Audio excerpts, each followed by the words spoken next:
I wanted to show you really closely how I set up the indicator rig with micro streamers, just to show you the knots that I use and how exactly I set it up on the line, the size line I use, everything. So yeah, let's get into that. So I use a double clinch on this guy, on this knot right here. And this is a 2X leader, so usually when I'm nymphing, that's a pretty heavy leader, but because I'm going to tie this bigger fly on compared to the little nymphs and emerger flies that I'm going to use, I want a heavier line to this fly.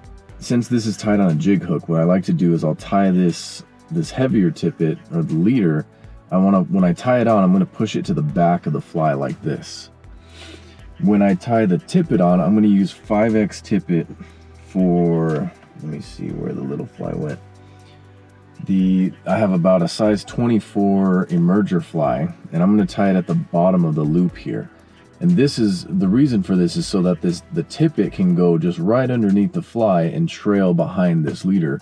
I mean behind this leech, without really disturbing the action of it.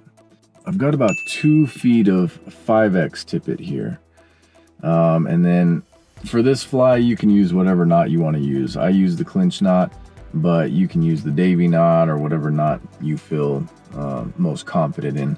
With 5X tippet,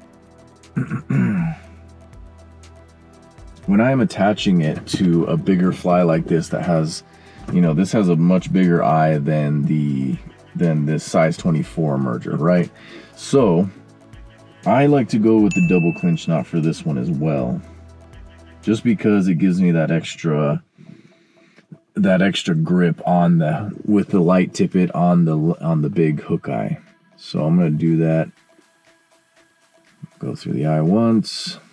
The whole time I'm going to keep the knot of the leader, I'm going to keep that at the top of this hook eye, so that it's out of the way. I'm not going to overlap my knots. And I want this tippet to stay underneath the leech while I'm fishing it. I'll show you when I'm done here. Usually I only go 4 to 5 times, no more, no less. And I found that the little trick, the secret to a successful clinch knot, is when you go to cinch it down, well, first of all, wet it. When you go to cinch it down, pull it gently. Don't crank on it just yet. Not until it gets closer to the hook eye, right about there. Now I'm going to go ahead and crank on it. And that ensures a nice clean knot. If you try to crank it down right away, it's going to give you a really crazy little pigtail right there before your knot. And that's going to make it really weak. That's a weak spot.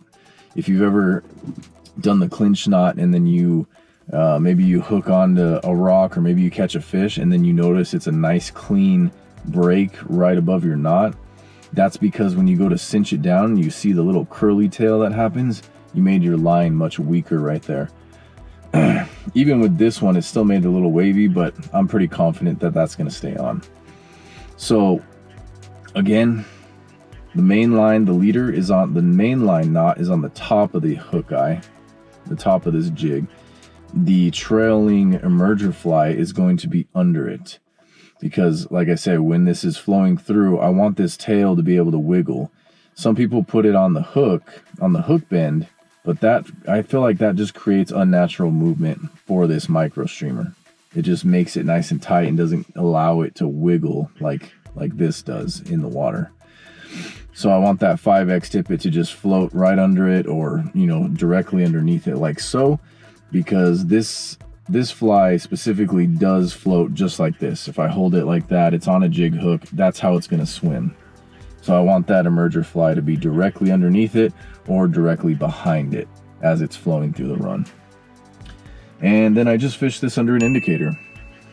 I've got a regular 9-foot leader, and I've got a small indicator, little foam indicator that I use to fish with this.